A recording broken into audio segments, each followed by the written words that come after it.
I figured, why don't I just read the book and make a video while doing it? Killing two birds with one stone. Now, the name of this book is called Creaking. Oh shoot, no, never mind, I lied. It's called Canoeing with the Cree. Cree spelled C-R-E-E. C-R-E-E. Cree. Canoeing with the Cree.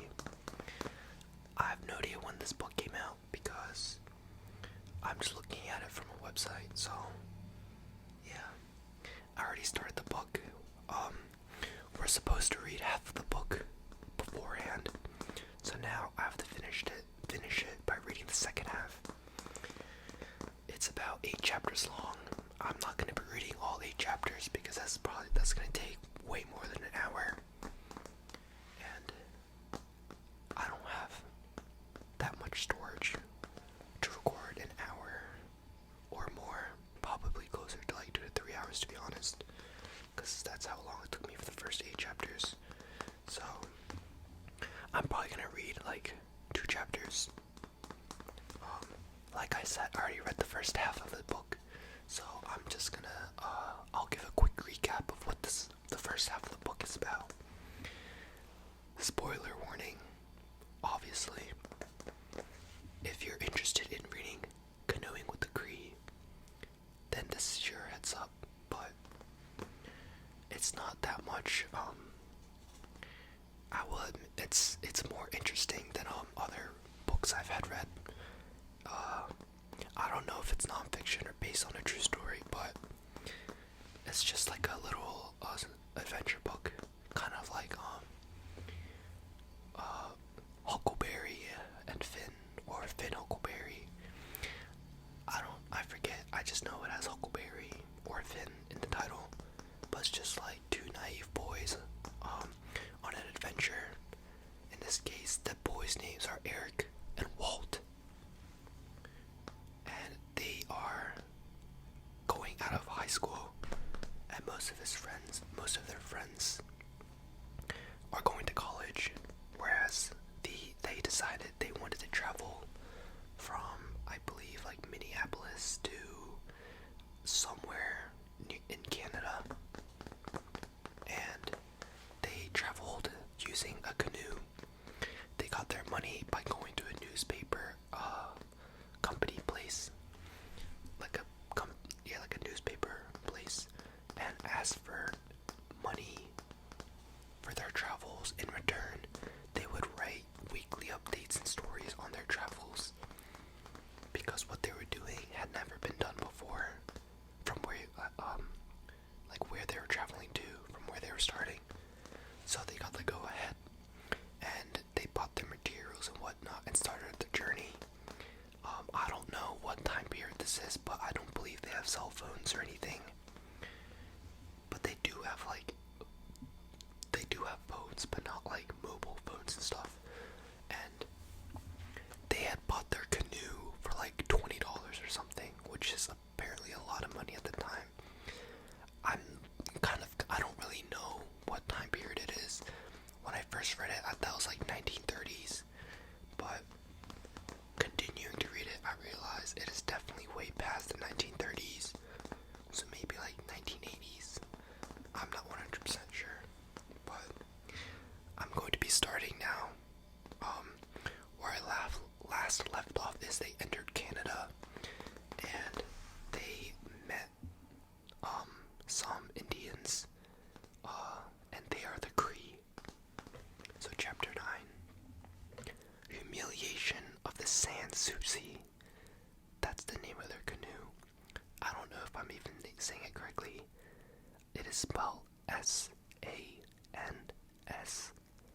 space S-O-U-C-I. Sans-Souci. Sans-Souci. I'm not sure, but let's go. Had Walt not agreed to take Betty's dare of a freezing midnight plunge, the Minneapolis to Hudson Bay expedition would have been but a pile of wreckage. Why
against them would have only one result, and we knew it. I remember the warning of the Grizzled Tug Commander in Manigodigan Bay. The north winds are about due to start, and then you won't get a foot further up the lake in that shell. We had 3 days of north winds now, without let up. We could not afford to lay up on shore for days at a time. The seaplane pilot at Barents River had informed us with a sympathetic grin that it had snowed heavily on him once in York Factory in the first week in September. Freeze up was due very soon, and to be caught up in the wilderness between Norway House and Hudson Bay would mean only one thing. With our summer clothes and outfit, we would never get out. And, two, if we could complete the trip in a hurry, Walt still had a chance to get back in time for his scholarship. I confess I wanted to lay down on the rocks and cry. There was only one logical thing to do. Wait 2 days for the steamer, Wolverine, and ride it to Norway House overnight. We would skip but 150 miles of the most uninteresting shoreline of the lake, a long stretch with hardly a bay. These winds were very likely to blow for 2 weeks without cessation, and we still had 500 miles to paddle after reaching the upper end of the lake. I waited until Walt awoke and then told him my reason for believing we should take the Wolverine. He reacted as I had expected, the hotly indignant at the thought of our letting the lake get the better of us, but I was convinced I was right. "All right," he said after a silence. "Let's flip a coin," and we said we would if we became deadlocked on anything. The steamer won. In the end, I was proved to be right, for up to the time we reached Norway House, the lake was in a constant state of roughness, and the wind always from the north. Back in the sheltered bay, we coasted, almost ashamed to meet our heads and hear them say, "Why didn't you believe us when we told you couldn't get out?" For the next 2 days, Walt and I loafed, just loafed. We made the rounds of the settlement upon succeeding invitations from the ex-Hudson Bay people, the priest, the forest patrolmen, and the mounted police. I'm afraid if it had continued much longer, we would never have been able to convince our appetites that we must go back to our own cooking. Occasionally, Walt and Betty went swimming in the lagoons, but as my swimming suit was tattered beyond respectability, I often dozed on the warm sand trying to entertain 6-year-old Dickie, Betty's little brother. I'm afraid my talk with Dickie went too far. I carelessly assured him that we would be glad to take him to Norway House with us. One morning before we were dressed, he showed up dragging his toy suitcase and announced importantly, "Let's get going, boys." Another problem raised its head. We had very little money left, although we expected a cheque from the Star when and if we reached York Factory. Passage on the steamer, as well as freight charges for our canoe, would amount up to about $10 each, we were informed. $10 apiece was all we had.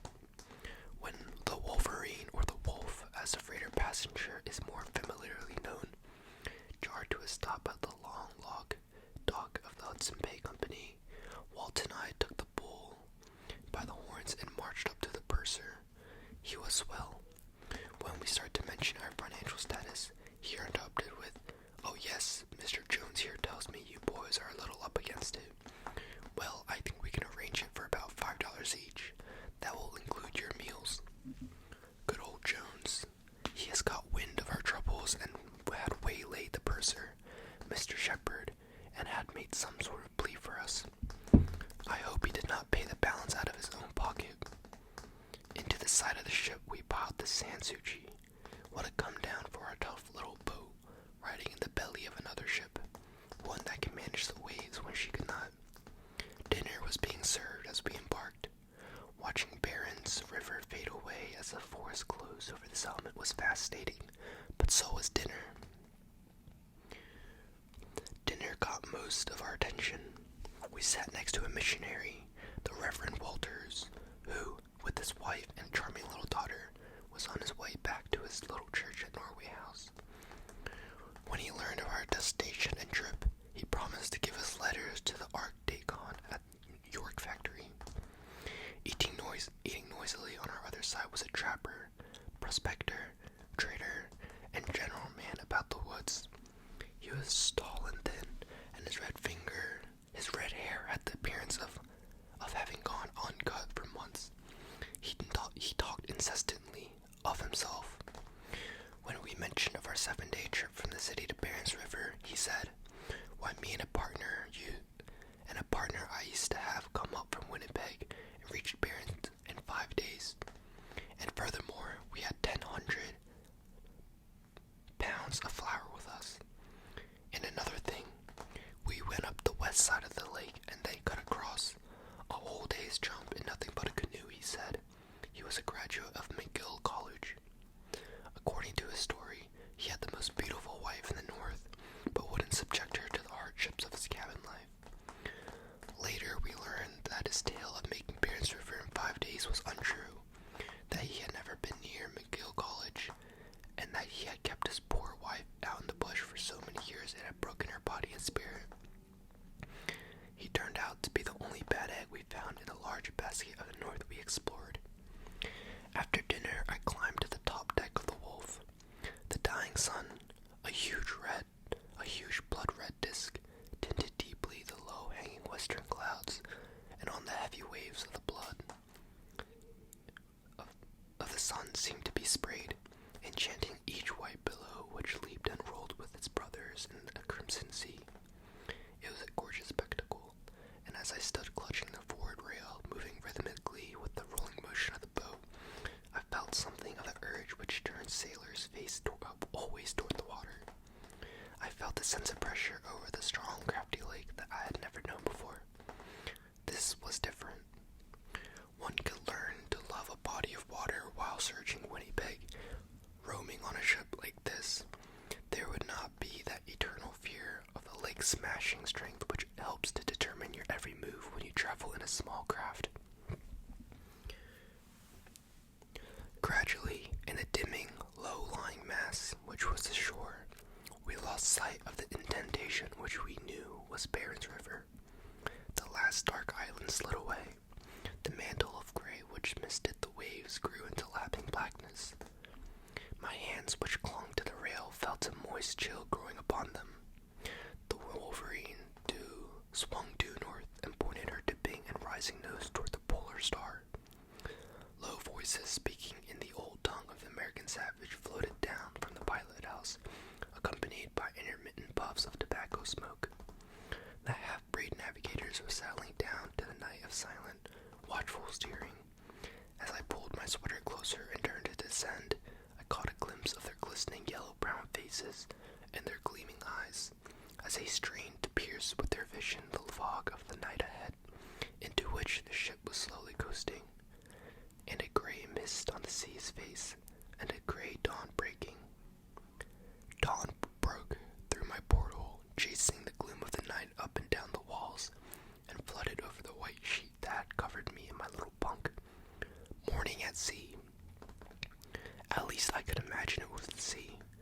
Memories of her departure rushed back upon me, and out I leaped, eager to catch sight of the land which would betoken the beginning of the wilderness into which we must plunge, for 500 miles to the northeast. But there was Walt ahead of me, perched on the railing, gazing ahead. We seemed almost on top of the long, wide point of land that ran out from the western shore, still hidden in the misty fog out in the swelling lake and across our bow. Somewhere, a few miles to the north of this point, Warren's Landing, lay the settlement of Norway House. That is it for Chapter 9, and we're now moving on to Chapter 10, which is called The Die Cast.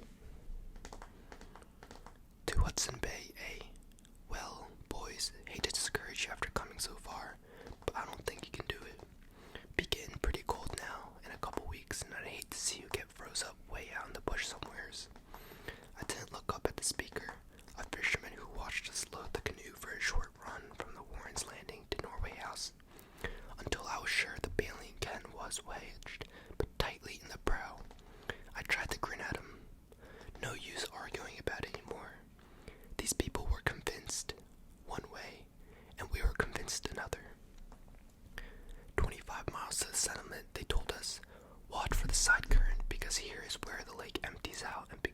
Nelson River, and keep your eyes open for the wooden markers. Watch the reefs because she's going to blow hard this morning. Advice was plentiful and very necessary at this point. We stepped off the maze of islands. Bud, Walt said, without turning from his position in the bow. What? Know what lake this is? Sure, Playground Lake. Remember what the women in the Parliament building told us about the government party up here last year? How they knew this lake and yet were lost for 2 weeks? Remember what she said about the name coming back from Plague of a Lake? I remembered. What of it? Walt turned and grinned. Attaboy, I'm not scared either. We felt better than an harangued a while on the general uselessness of government officials in canoes anyway. Oh, we were cocky fools, all right, but the luck of fools seemed to be with us. By and by, the west wind piled the waves higher and higher, and we rolled the boat more perilously to escape them. A cold rain began to fall, and, for one of the first times, I felt chilled through clear. Dipping the paddle, uncertain whether a mounting wave would run up our soaked arms or not, trying to bail, trying to keep our slickers around us, trying to watch the rulers, trying to follow the markers on the islands. We were rapidly becoming miserable. An aching pain crept into my cold legs to complete the anguish. After a while, I broke the silence by saying, "We haven't seen a marker for a long time, Walt." He did not answer. He knew it and didn't want to worry me, so he had kept quiet. We paddled on, skirting islands. They all looked alike, and sometimes I felt sure that we were going in a circle. Blessed of the gods that we were, our luck held. However, for suddenly we saw a fisherman sitting on a big motorboat, beached in the lee of an island. He stood open-mouthed as we swept by atop the piling breakers. Too rough, too rough. Come in, he yelled through cup hands. No, we screamed back, above the crash of the waves. Where's the outlet? There, he pointed, the white rock. At noon, as a big red seaplane soared out, air view of fort at Norway House, where we began a 500-mile wilderness jump. Royal Canadian Air Force photograph. A glimpse of God Lakes and many islands. Camp at evening. Bud tries out the fishing line. The start of a fishing trip at God's Lake. Across the narrow channel of the Nelson River, carrying the famous Ken Duar, Forest Patrol pilot. We slid along the plains dock before the Norway House fort, to be greeted by a chorus of softly sworn ejaculations. From a group of wet and soiled aviators as they read Minneapolis to Hudson Bay, emblazoned below the gunwales of the Sanssouci. Well, we had done it again.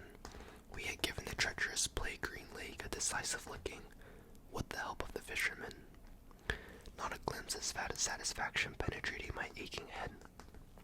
Here we were squatting before a square of low, log-constructed, red-top buildings, every one of them at least a century old. It was the famous Norway House fort, several times the scene of Cree attacks since the first daring Hudson Bay men, or the company of gentlemen adventurers, had penetrated the incredible distance from the bay to Lake Winnipeg, and from there down into what is now known as the United States. Dramatic history fairly cried out for recognition all around us. We squatted, cold and wet, the center of a questioning circle of Mounties, aviators, forest patrolmen, Indian trappers, and traders, all wanting to know how in the world we thought we could get to the bay before freeze up.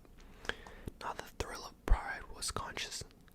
All I could think of was dry clothes and a fire and dry clothes.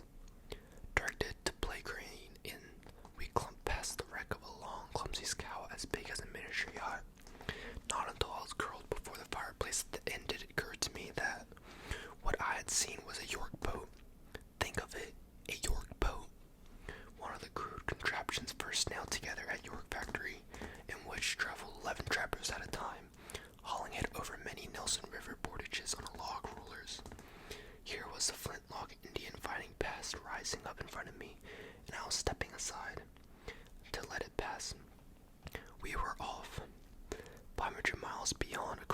vast search of wilderness lay our goal, the North Atlantic Ocean.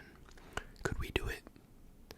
Laden with food and enough for nearly a month, twice as much as we thought we should need, we pushed off the fort dock while overalled and moccasined creek braves, fat squaws, and gurgling Indian babies stared at us, and the white men and women cheered. I was trembling a little, I confess. Walt in the bow sat stiffly erect and paddled hard without glancing. It was frightening to cut off all communication, all connection with these people. Unconsciously, we had been morally bolstered by their presence during our 2-day visit at Norway House, and now we struck out without knowing when or where we would see the next white person. Realizing we had a chance, we had an equal chance of getting through the wilderness to the bay without getting hopelessly lost in the intertwining rivers and lakes, or without getting caught by some sudden freeze-up. This was hard to grin away. We had not elaborated on the dangers that lay ahead, and the story of the Star, which was taken out by plane through the courtesy of pilot Bob Nevins, for that would have scared our folks to death. Could we do it? We had to, for there could be no turning back once we had left Norway House. We could never paddle back up any of the swift rivers that cascade to the bay, and hiking through the dense, impenetrable bush country couldn't be done. Suppose we smashed up our canoe in a rapid and lost our outfit, our food, our blankets, and our matches and rifles. What then? If we had actually did make our way back to Norway House, we would be no better off. The steamers would have ceased running then. We would have no money. A check from the newspaper might await us at York Factory, and 90 miles back up the Nelson River from Hudson Bay was the new Hudson Bay Railroad. That was our only chance. The proprietor of Blay Green Inn, Mr. Lowe, had given us a supply of grub, equal to that which we were expecting to arrive by steamer from Winnipeg, shipped by Canoe Club member. We had traveled faster than anticipated, however, and had to make this arrangement as we could not wait for the ship bearing our supplies. Our route to the bay was to be via God's Lake and God's River. It was not the regular route. Indeed, we could find no one who ever had paddled the entire length of the river. Trappers, Mounties, Indians. Everyone always went by the Hayes River, which had been a famous route for more than a century. But at the inn we had met Carl Sherman, a young, ruddy-faced Norwegian trapper who, in his 12 years there, had learned to know nearly every stream of any consequence in the region. The haze is low now, he said, and it might mean days of waiting and dragging your canoe. The Cause River is full of bad rapids and the portages are tough. As far as I have gone, to Sucker Creek, but from there it is clear in sailing, I am told. The Sucker Creek rapid is tough and has no portage. If you don't know how much about rapids, you'd better learn before you hit that one. We took his advice against all the others, for somehow he inspired confidence immediately. I think Sherman was about the hardiest man I ever knew. Instead of sticking around to the post all winter, putting out a few traps nearby, he was the kind of man who would run trap lines 200 miles long and sleep on the trail all winter. And if you boys don't send me a wireless by September 20th, telling me you're safe, then I am to wire Minneapolis Star that you are lost out in the bush. Is that right? We nodded. The speaker was Mr. Ashton, a young wireless operator for the Royal Canadian Air Force at Norway House. We had stopped at Forestry Island, a mile from the fort itself, before slipping out to Little Blay Green Lake into the bush. This was the last day of August. We should make York Factory in 2 weeks, we were positive. Surely in 20 days. The next day, slipping rapidly along the coursing Nelson, we stopped at the sight of a white man, very young, squatting before a fire on the shore surrounded by trees. It was raining and we were glad of a little warmth and conversation. Let's stop, Walt said, grinning. They might be the last human beings we'll ever see. Nice, cheerful thought. The white man was a fire ranger. The Crees were his crew, and not a very willing crew either. Usually when they fought fires, they received $2 a day, but this fire was on an island which was part of the reservation. So their chief just drafted them, and they were labored for nothing, except maybe the chance to shoot a moose now and then. Bill Watkins, the ranger, told us many stories about the Crees and gave us a newly baked bannock